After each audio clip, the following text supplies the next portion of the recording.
weekend, the V8 Series roars back into action for the ITM 400 Hamilton in New Zealand. Son of a gun, James Moffat is our special guest to give us the inside line on life as a Championship Series rookie. Mark Larkham fuels up for a look at the importance of economy in today's races. And we take you backstage for another of our King G Pit Crew profiles.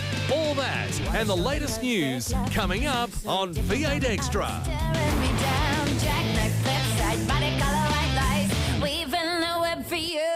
Hi everybody, welcome again to V8 Extra. Yes, we jump across the pond, across the Tasman next weekend for a resumption of play in the V8 Supercars Championship Series. Very much looking forward to it. And riding side saddle with me today, welcome Mark Larkham. Thank you for having me back again, Neil.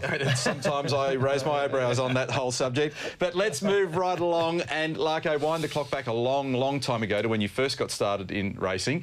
It brings up an interesting question because for our next guest today, he brings with him a famous name, and as you know, sometimes that can work for and against. Yeah, well, it has. It's obviously put a bit of pressure on this young bloke, but I'm a bit of a fan of his, and I think he's made it to where he is as a result of his ability, not because his dad's pushed him into there. Well, it's great to have him on the show, and welcome to V8 Supercar Championship rookie, James Moffat. James, pleasure to have you on V8 Extra, and what a fantastic opportunity to join Jim Beam Racing this year. Thanks for having me, first of all, guys, and you're dead right, Neil. It is a fantastic opportunity for me. It goes without saying, joining DJR, clearly probably the most iconic team in the country, so it's a great thrill.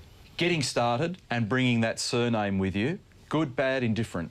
Oh, look, it's probably a bit of both, to be honest, Neil. You know, I think definitely there is some pressure associated with the name, but at the same time, it definitely has been a case of Dad pushing me along. So it's good to have your support now, but I can tell you in the early years when I first started, that wasn't necessarily the case. Yeah, and I can vouch for that, because I've watched this happen, and whilst I can see your dad's been great support, he generally hasn't, because one of the problems we have in motorsport is the dad-son thing, where you almost need Dad, get out of the garage. Now, I see Dad even at Adelaide, hanging around in the garage, had a bit of a chat to him, but he's not. I noticed he's not in there bugging or annoying anyone, and full credit to him. No, exactly right. It was sort of good for him at Clipsal because it gave me a chance to actually get him in the car, which he's actually never sat in a modern-day V8 supercar. So he was just amazed at everything that goes on inside the car, and I think it gave him a bit more of an appreciation of actually what we go through. So it's also good having Stevie Johnson in the team as well, because obviously he's been through pretty much everything that I'm going through as well, with obviously being Dick's son. So, you know, having him there is good because, I can ask him a few things as well.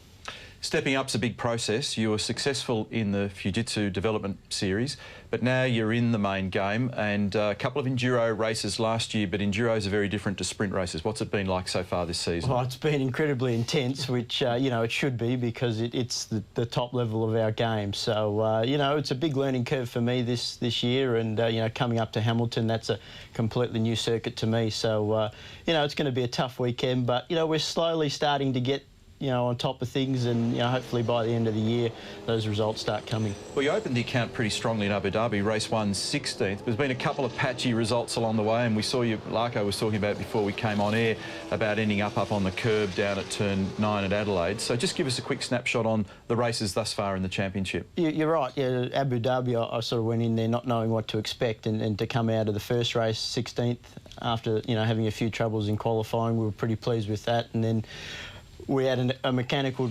drama in the second race that sort of ended our race, where we were sort of looking at another top 15 result, which for us at the moment is probably what we're sort of aiming for. And then Clipsal was the first race was not ideal. I made a bit of a mistake down at the hairpin. I'm happy to put my hand up for that. And race 2 we were going okay, but we had it all going on in the rain. I lost the wiper, and then eventually we lost the power steering. So.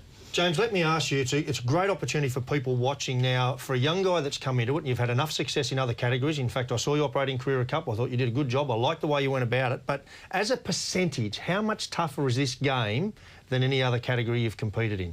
I'd have to say that Carrera Cup was probably a bit closer in terms of the level of competition, because you got your guys like Craig Baird, that if you're matching him in a Carrera Cup car, you're doing quite well, whereas the development series was still competitive, but for example, you could be 8 tenths off the pace in the development series and still be in the top 5. Yeah. You're 8 tenths off in the main game and you're 25th. You're on the back of the grid. It's definitely tough. Well, one of the real talking points this year has been all about fuel efficiency. We're going to get into that topic coming up in our next segment. We'll take a break on V8 Extra and be back with more in just a tick.